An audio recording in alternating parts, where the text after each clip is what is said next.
നയൻസ് ടോക്കിൻ്റെ പുതിയൊരു എപ്പിസോഡിലേക്ക് ഏവർക്കും സ്വാഗതം. ഡ്യൂട്ടി കഴിഞ്ഞ് തിരിച്ചെത്തിയ ബാലചന്ദ്രൻ ബബിതയോടും കൃഷ്ണമോളോടും ഭക്ഷണമെല്ലാം എടുത്തു വയ്ക്ക്, അച്ഛനൊന്ന് പോയി ഫ്രഷായിട്ട് പെട്ടെന്ന് തന്നെ വരാമെന്ന് പറഞ്ഞ് റൂമിലേക്ക് പോകുന്നുണ്ട്. അവിടെ ചെന്ന് അലീനയ്ക്കും മെസ്സേജ് ചെയ്യുന്നുണ്ട്. അച്ഛൻ ഭക്ഷണമൊക്കെ കഴിച്ചിട്ട് മോളെ പെട്ടെന്ന് വിളിക്കാം, മോൾ ഉറങ്ങരുത് എന്നൊക്കെ പറഞ്ഞ് മെസ്സേജ് ചെയ്യുമ്പോൾ അലീനയും തിരിച്ച് മെസ്സേജിന് റിപ്ലൈ കൊടുക്കുന്നുണ്ട്. അച്ഛൻ വിളിച്ച് അച്ഛനോട് പറയാനുള്ള കാര്യങ്ങളെല്ലാം പറഞ്ഞതിന് ശേഷമേ ഇന്ന് ഞാൻ ഉറങ്ങുള്ളൂ, അല്ലാതെ എനിക്ക് ഉറക്കം വരത്തില്ലെന്നൊക്കെ പറഞ്ഞ് അലീനയും തിരിച്ച് മറുപടി കൊടുക്കുകയാണ്. ബാലചന്ദ്രൻ ഒരു കുളിയെല്ലാം പാസ്സാക്കി താഴെ ചെല്ലുമ്പോൾ മക്കൾ രണ്ടാളും ഭക്ഷണമെല്ലാം എടുത്തു വെച്ച് അച്ഛന് വേണ്ടി വെയിറ്റ് ചെയ്യുകയാണ്.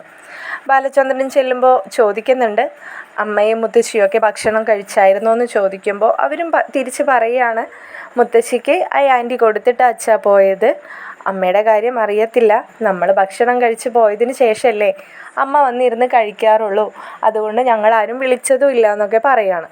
അപ്പോൾ ബാലചന്ദ്രനും അവരെ നിർബന്ധിക്കൊന്നൊന്നുമില്ല, അമ്മയെ വിളിച്ചിട്ട് വായോ ഭക്ഷണം കഴിക്കാമെന്നൊന്നും പറഞ്ഞ്. അപ്പോൾ കൃഷ്ണമോളാണ് ബാലചന്ദ്രനോട് സംസാരിക്കുന്നത്. ബബിത ബാലചന്ദ്രനോടൊന്നും സംസാരിക്കുന്നൊന്നുമില്ല. അവൾ ആ പ്ലേറ്റിൽ നോക്കി തന്നെ ഇരിക്കുന്ന ഭക്ഷണം വേണമോ വേണ്ടയോ എന്ന രീതിയിലിരുന്ന് ഇങ്ങനെ കഴിക്കുകയാണ്. അപ്പോൾ ബാലചന്ദ്രൻ ഇടയ്ക്ക് അവളെ നോക്കുന്നുണ്ട്. ബാലചന്ദ്രന് എന്തൊക്കെയോ പ്രശ്നം അവളിൽ കഴിഞ്ഞുകൂടി പോകുന്നുണ്ടെന്ന് ബാലചന്ദ്രന് ഉറപ്പായിരുന്നു. അലീനയ്ക്ക് തന്നോട് പറയാനുള്ളതും ഇത് തന്നെ ആയിരിക്കുമെന്നും ബാലചന്ദ്രന് ഉറപ്പുണ്ട്. എങ്കിലും ബാലചന്ദ്രൻ്റെ ചിന്ത ഇതിലെങ്ങനെയാണ് സ്റ്റാൻലി പെട്ടത് എന്നായിരുന്നു. ഇനിയിപ്പോൾ അലീനയ്ക്ക് പറയാനുള്ളത് തനിക്ക് താങ്ങാൻ കഴിയാത്ത എന്തെങ്കിലും ആയിരിക്കുമോ? ഇവളുടെ ഇരിപ്പും ഭാവമൊക്കെ കാണുമ്പോൾ എനിക്കും വല്ലാത്ത വിഷമം തോന്നുന്നുണ്ടെന്നൊക്കെ ബാലചന്ദ്രൻ സ്വയം ചിന്തിക്കുന്നുണ്ട്. അപ്പോൾ ബാലചന്ദ്രൻ ഇടയ്ക്കിടെ ബബിതയെ ശ്രദ്ധിക്കുന്നത് കാണുന്ന കൃഷ്ണമോള് ബബിതയെ ഇങ്ങനെ പതിയെ കാലുകൊണ്ടൊന്ന് തോണ്ടിയിട്ട് കണ്ണോണ്ടൊക്കെ കാണിക്കുന്നുണ്ട് അച്ഛനിരിക്കുന്നു എന്നൊക്കെ. അപ്പോൾ ബബിത ആ ഒരു ഷോക്കിൽ നിന്നിങ്ങനെ പെട്ടെന്നിങ്ങനെ അഭിനയിക്കുന്ന പോലെ അച്ഛനോട് ചോദിക്കുകയാണ്, അച്ഛ രോഹിത്തേട്ടൻ വിളിച്ചായിരുന്നോ എന്നൊക്കെ ഇങ്ങനെ അവൾ ആ സബ്ജക്റ്റ് മാറ്റുന്ന രീതിയിലൊക്കെ ഇങ്ങനെ സംസാരിക്കുമ്പോൾ ബാലചന്ദ്രൻ അതിന് മറുപടിയൊക്കെ കൊടുക്കുന്നുണ്ട്. എങ്കിലും ബാലചന്ദ്രൻ ബബിതയോട് ചോദിക്കുകയാണ്, നിനക്ക് എന്നോട് എന്തെങ്കിലും പറയാനുണ്ടോ മോളെ എന്ന് ചോദിക്കുമ്പോൾ ബബിത ഒന്ന് ഷോക്കാവാണ്. അതേസമയം കൃഷ്ണമോളും. അപ്പോൾ ബാലചന്ദ്രൻ അവരുടെ രണ്ടാളുടെയും മുഖഭാവം ശ്രദ്ധിക്കുന്നുണ്ട്. അപ്പോൾ ബബിത പറയുകയാണ്, ഇല്ല അച്ഛ, എന്താ? ഇല്ല, എനിക്കങ്ങനെ തോന്നി, നിനക്ക് എന്നോട് എന്തോ പറയാനുള്ളത് പോലെ. ഇല്ലായിരിക്കും, എനിക്ക് തോന്നിയതായിരിക്കും. എന്തായാലും നിങ്ങൾ രണ്ടാളും ഭക്ഷണം കഴിക്കുക എന്ന് പറഞ്ഞ് ബാലചന്ദ്രൻ ഭക്ഷണം കഴിച്ചു കഴിഞ്ഞ് അവിടെ നിന്നും എഴുന്നേൽക്കുന്നുണ്ട്.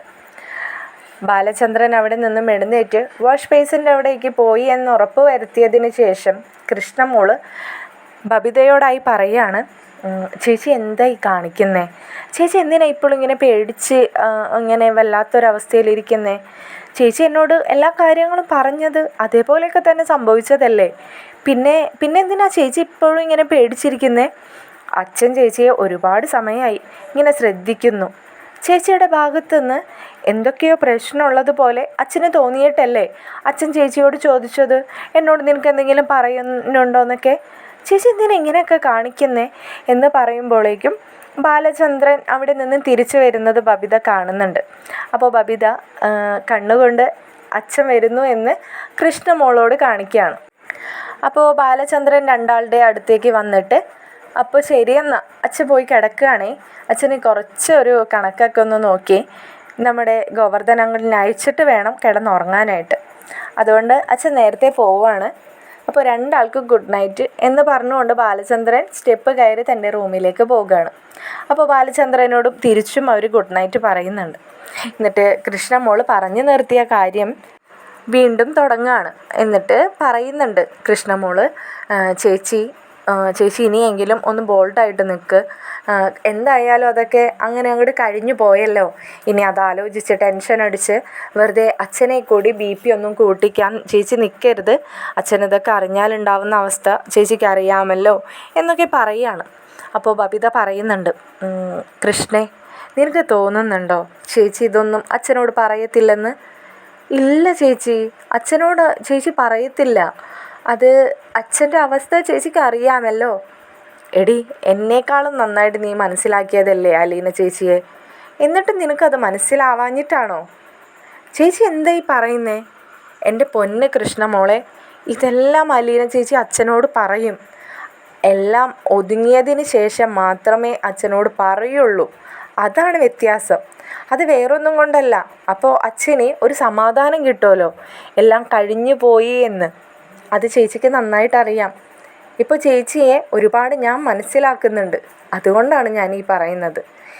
ഒരു പക്ഷേ അച്ഛനോട് ഇപ്പോൾ തന്നെ ചേച്ചി എല്ലാം പറഞ്ഞിട്ടുണ്ടായിരിക്കണം. അല്ലാന്നുണ്ടെങ്കിൽ അച്ഛനോട് എന്തെങ്കിലും സംസാരിക്കാനുണ്ട്, അത് ബബിതയുടെ കാര്യമാണ് എന്ന് ചേച്ചി വിളിച്ച് പറഞ്ഞിട്ടുണ്ടായിരിക്കും. അതുകൊണ്ടാണ് അച്ഛനിപ്പോൾ എന്നോട് അങ്ങനെയൊക്കെ ചോദിച്ചത്. നിനക്ക് മനസ്സിലാവുന്നുണ്ടോ? എനിക്കതെല്ലാം മനസ്സിലാവുന്നുണ്ട്. അതുകൊണ്ടാണ് എനിക്ക് ആരോടൊന്നും സംസാരിക്കാനൊന്നും പറ്റാത്തത്. എനിക്ക് വല്ലാത്ത പേടി തോന്നുന്നുണ്ട് കൃഷ്ണമോളെ. അച്ഛനിത് എങ്ങനെയായിരിക്കും കൈകാര്യം ചെയ്യാമെന്ന്. അച്ഛൻ 2 അടി അടിച്ചാലും എനിക്ക് കുഴപ്പമില്ല. പക്ഷെ അച്ഛൻ എന്നോട് പഴയ പോലെ എന്നോട് ദേഷ്യമോ വൈരാഗ്യമോ ഒന്നും കാണിക്കാതിരുന്നാൽ മതിയായിരുന്നു. അത് മാത്രമാണ് ഇപ്പോൾ എൻ്റെ ടെൻഷൻ. ഇല്ല ചേച്ചി, അങ്ങനെയൊന്നും സംഭവിക്കത്തില്ല. അത് നമുക്ക് അലീന ചേച്ചിയോട് പറഞ്ഞ് എന്താണെന്ന് വെച്ചാൽ കാര്യം ക്ലിയർ ആക്കാം. ചേച്ചി ഒന്ന് സമാധാനമായിട്ടിരിക്കെ എന്നൊക്കെ പറയുന്നുണ്ട്. ഇതേ സമയം ബാലചന്ദ്രൻ റൂമിലെത്തി തൻ്റെ ഫോൺ എടുത്ത് അലീനയെ വിളിക്കുകയാണ്. അച്ഛൻ്റെ കോള് വരുന്നത് വെയിറ്റ് ചെയ്തിരിക്കുന്നത് കൊണ്ട് തന്നെ 2ാമത്തെ റിങ്ങിൽ തന്നെ അലീന ചാടിക്കയറി അച്ഛൻ്റെ കോൾ അറ്റൻഡ് ചെയ്യുന്നുണ്ട്. ബാലചന്ദ്രൻ അലീനയോട് ചോദിക്കുന്നുണ്ട്, എന്താണ് എന്നോട് ഇത്ര സീരിയസ് ആയിട്ട് സംസാരിക്കാനുള്ളത്? 10:30 ആയിട്ടും ഉറക്കമൊന്നുമില്ലല്ലോ. എന്നെയും വെയിറ്റ് ചെയ്ത് തന്നെ ഇരിക്കുകയാണോ? ഇന്ന് നിനക്കാണെങ്കിൽ എന്നോട് സംസാരിക്കണമെന്ന് പറഞ്ഞതുകൊണ്ട് തന്നെ ഞാൻ അതിന് ശേഷം നല്ല ബിസിയായിരുന്നു. അതുകൊണ്ട് വീട്ടിലെത്താനും വൈകി, ഫുഡ് കഴിക്കാനും വൈകി. അച്ഛാ, അത് പിന്നെ? ഏത് പിന്നെ? അവർ 2ആളും കിടന്നായിരുന്നോ? ഇല്ല, അവർ 2ആളും ഭക്ഷണം കഴിച്ച് കിച്ചണൊക്കെ ക്ലീൻ ആക്കിയിട്ടല്ലേ ഇപ്പം 2ആളും കിടക്കത്തുള്ളൂ. നീ കൃഷ്ണമോളെ പഠിപ്പിച്ച കാര്യങ്ങളൊക്കെ ഇപ്പം കൃഷ്ണമോൾക്കൊപ്പം സഹായിക്കാൻ ബബിതയുമുണ്ട്. ആ കാര്യത്തിലൊക്കെ ഞാൻ വല്ലാത്ത സന്തോഷത്തിലാണ്. നിന്നെപ്പോലെ തന്നെ മറ്റ് 2 പേരും അതുപോലെ ആവണമെന്നാണ് എൻ്റെ ആഗ്രഹം എന്നെല്ലാം ബാലചന്ദ്രൻ പറയുന്നുണ്ട്. അങ്ങനെയൊന്നുമില്ല അച്ഛാ, അവരെപ്പോലെ തന്നെ ആയിരിക്കും. പിന്നെ എല്ലാവരും ജീവിച്ചു വരുന്ന സാഹചര്യങ്ങളാണ് മാറ്റങ്ങൾ ഉണ്ടാക്കുന്നത്. അത് വേറൊന്നും കൊണ്ടല്ല. ഞാൻ ജീവിച്ച് വളർന്നതും അവർ ജീവിച്ച് വളർന്നതും തമ്മിൽ ഒരുപാട് വ്യത്യാസമുണ്ട് അച്ഛാ. അവരൊരുപാട് കണ്ടും സ്നേഹം എന്താണെന്നും അച്ഛൻ, അമ്മ, കൂടപ്പിറപ്പുകൾ അതൊക്കെ കണ്ടും കേട്ടും വളർന്നവരാണ്. അതിനിടയിലെ കുശുമ്പ്, പോര് അതൊക്കെ അവർക്കറിയാം. പിന്നെ അവർക്കറിയാത്തൊരു കാര്യമുണ്ട്, ഇല്ലായ്മ. ഭക്ഷണം ആവശ്യമുള്ള സമയത്ത് കിട്ടാത്തൊരവസ്ഥ. അതൊന്നും അവരറിഞ്ഞിട്ടില്ല.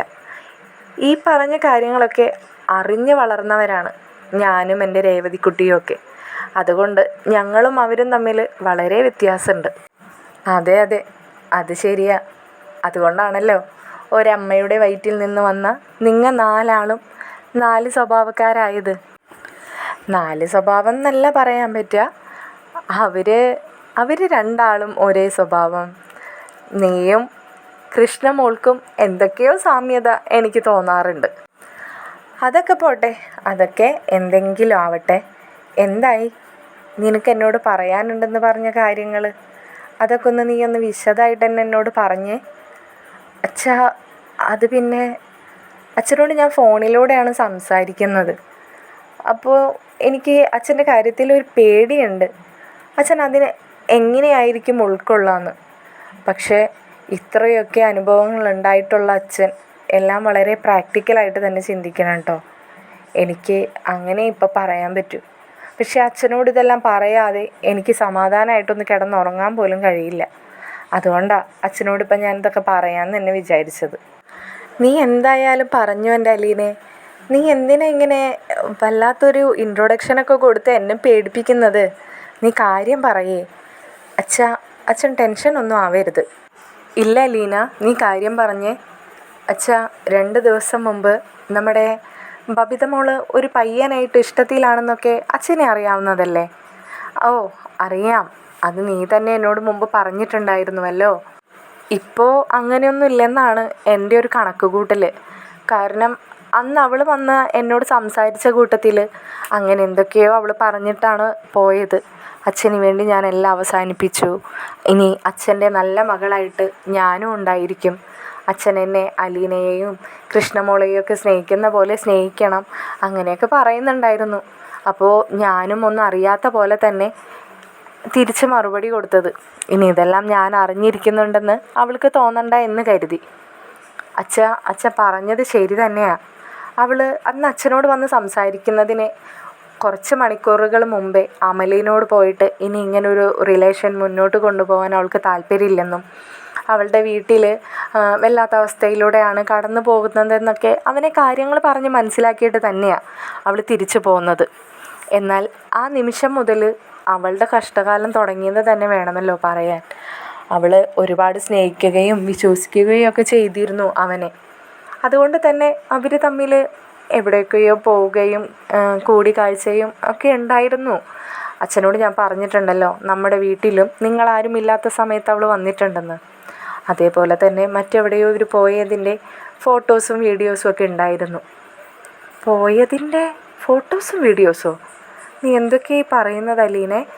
അല്ല അച്ഛാ, അവർ തമ്മിലുള്ള ഫോട്ടോസ്, അങ്ങനെ എന്തൊക്കെയോ ഒരു വീഡിയോസ്. എന്നിട്ട് ബബിത ഈ റിലേഷനിൽ നിന്ന് പിന്മാറുകയാണെന്ന് അറിഞ്ഞതോടെ അവൻ ആകെ പ്രശ്നം ഉണ്ടാക്കാൻ തുടങ്ങി.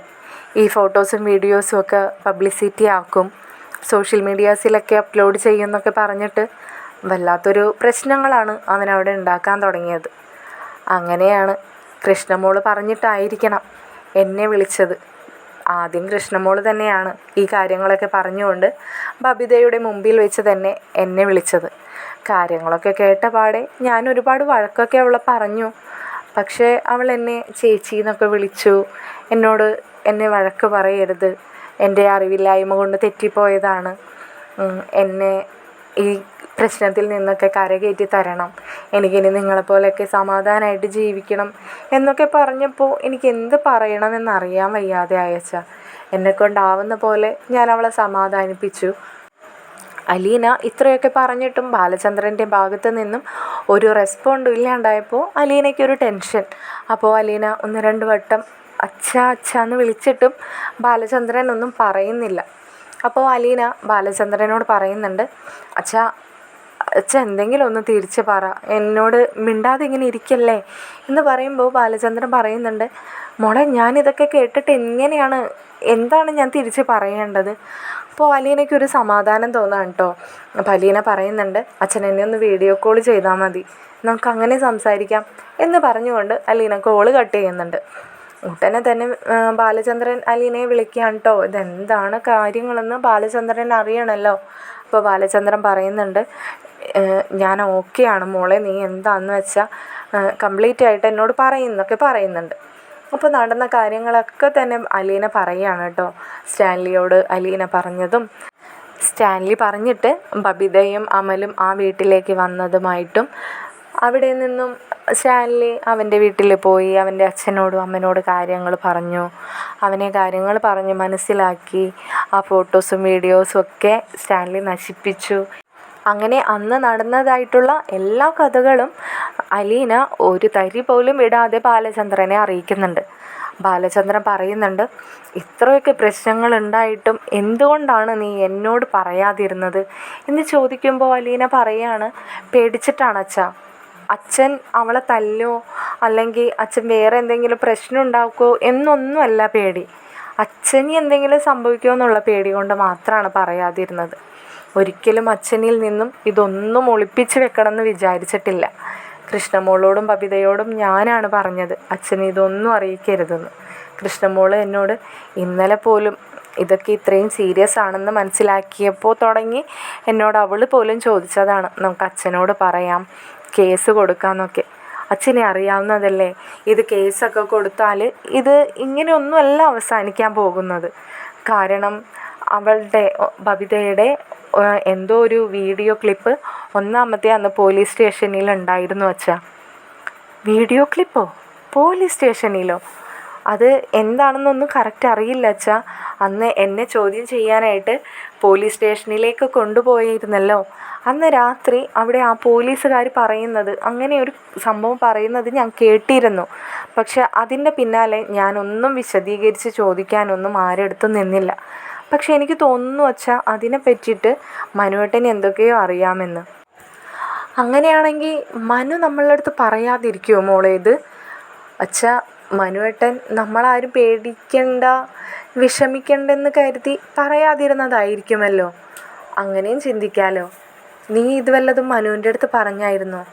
ഇല്ല അച്ഛാ, ഞാൻ അച്ഛൻ്റെ സമ്മതത്തോടു കൂടി മാത്രമേ മനുവേട്ടനോട് പറയുള്ളൂ എന്ന് വിചാരിച്ചിട്ടുണ്ടായിരുന്നു. എങ്കിൽ നന്നായി. നീ ഇപ്പോൾ തൽക്കാലം ഇതൊന്നും മനുവിനോട് പറയാൻ നിൽക്കണ്ട. എന്നാലും മോളെ, നിങ്ങൾ എന്തൊക്കെ പ്രശ്നത്തിലൂടെയാണ് ഈ കടന്നു പോകുന്നതെന്ന് നിനക്ക് വല്ല ബോധമുണ്ടോ?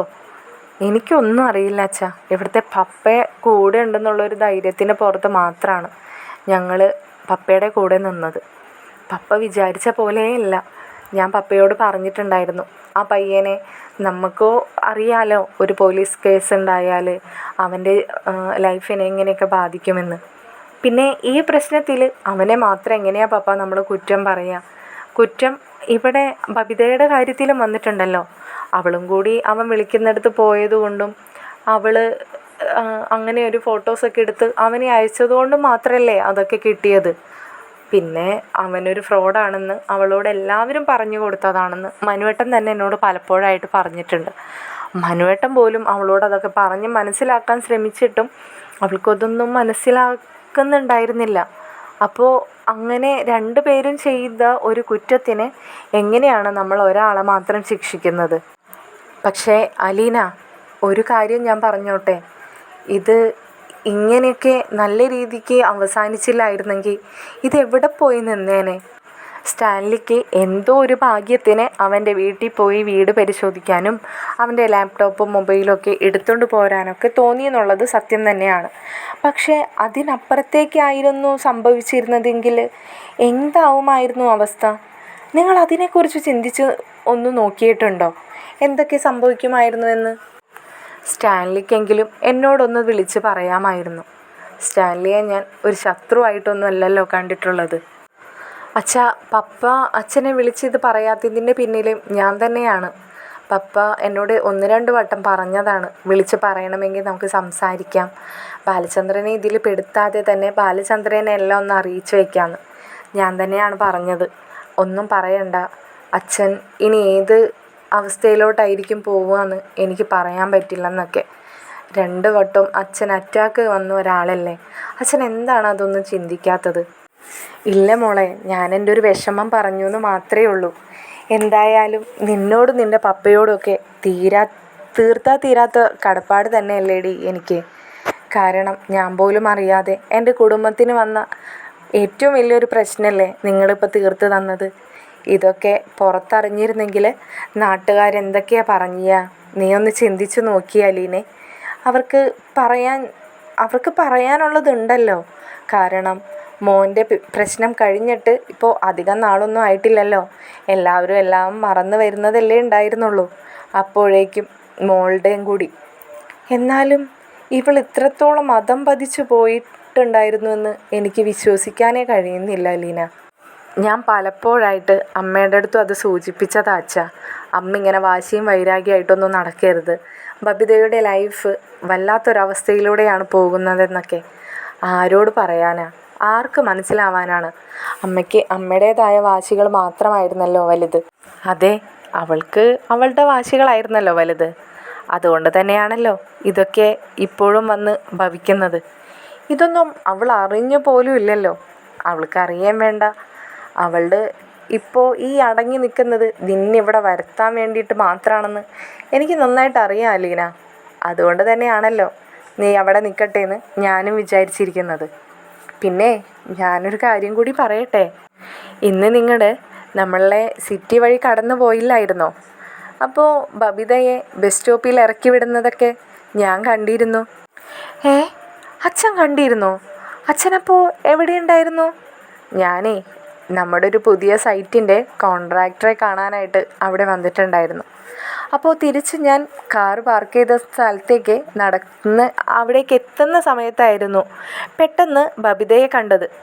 ബബിത ആരുടെ കാറിലാണ് വന്നിറങ്ങിയതെന്ന് ഒന്ന് ശ്രദ്ധിച്ച് നോക്കിയപ്പോഴാണ് സ്റ്റാൻലിയെയും മറു സീറ്റിലിരിക്കുന്ന നിന്നെയും കണ്ടത്. അപ്പോൾ തന്നെ ഞാൻ നിന്നെ വിളിക്കാമെന്ന് കരുതി. പിന്നെ എനിക്ക് തോന്നി നീയായിട്ട് എന്നോട് പറയട്ടേന്ന്. പക്ഷേ മോളെ, നീ പറയാൻ പോകുന്നത് ഇത്ര വലിയ ഒരു ബോംബായിരുന്നുവെന്ന് അച്ഛൻ ഒട്ടും പ്രതീക്ഷിച്ചിരുന്നില്ല. പക്ഷേ അലീന, ഇതച്ഛൻ വെറുതെ വിടാനൊന്നും ഉദ്ദേശിച്ചിട്ടില്ല കേട്ടോ.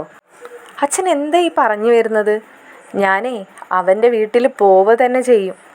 അവൻ്റെ അച്ഛൻ്റെയും അമ്മയുടെയും മുമ്പിൽ വെച്ച് എനിക്ക് 2 വർത്താനം പറയാതിരുന്ന ഞാൻ പിന്നെ അവളുടെ അച്ഛനാണെന്ന് പറഞ്ഞ് ജീവിച്ചിരുന്നിട്ട് കാര്യമുണ്ടോ? അച്ഛാ, മണ്ടത്തരം പറയരുത്. നമ്മളുടെ ഭാഗത്തൊന്നും തെറ്റുകൾ സംഭവിച്ചിട്ടുണ്ടെന്ന് അച്ഛനോട് ഞാൻ പറഞ്ഞതല്ലേ. എല്ലാ അർത്ഥത്തിലും ബബിതയുടെ കാര്യം മാത്രമല്ല അച്ഛാ, കുറച്ച് മാസങ്ങൾക്ക് മുമ്പ് കഴിഞ്ഞു പോയ കാര്യം കൂടി അച്ഛനൊന്ന് ചിന്തിച്ചാൽ മതി.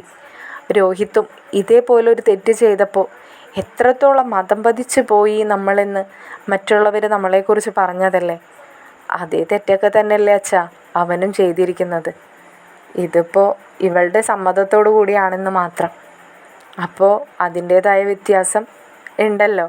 നമുക്ക് അവനോട് പോയി ചോദിക്കാനൊന്നും റൂൾസൊന്നും ഇല്ല അച്ഛ ഇതിൽ. കാരണം ഇവളുടെ സമ്മതത്തോടു കൂടി തന്നെയാണ് എല്ലാം സംഭവിച്ചിരിക്കുന്നത്. അലീനയുടെ വാക്കുകളിൽ സത്യമുണ്ടെന്ന് ബാലചന്ദ്രനും തോന്നുകയാണ്. ബാലചന്ദ്രൻ അലീനയോട് പറയുന്നുണ്ട്, എനിക്ക് ബബിതയോടെങ്കിലും ഒന്ന് അറിയിച്ചു വെക്കാലോ അല്ലേ മോളെ, അച്ഛനിതെല്ലാം അറിഞ്ഞിട്ട് തന്നെയാണ് നടക്കുന്നതെന്ന്. അച്ഛൻ പറയണം, അച്ഛൻ ചോദിക്കുകയും വേണം. പക്ഷേ ചോദിക്കുന്നതിനും പറയുന്നതിനൊക്കെ അതിൻ്റേതായ രീതിയുണ്ട് കേട്ടോ അച്ഛാ. വെറുതെ ചാടിക്കടിച്ചുകൊണ്ടാവരുത്. വേറൊന്നും കൊണ്ടല്ല, അവൾക്ക് ഒരുപാട് മാറ്റം സംഭവിച്ചിട്ടുണ്ട്. നമ്മുടെ ഭാഗത്തുനിന്ന് വരുന്ന ഒരു നെഗറ്റീവ് ഇനിയും അവളുടെ ജീവിതം ഒരു പിഴവ് സംഭവിക്കാൻ നമ്മളായിട്ട് ഇടവെക്കരുത്. അതുകൊണ്ട് പറഞ്ഞതാ അച്ഛാ.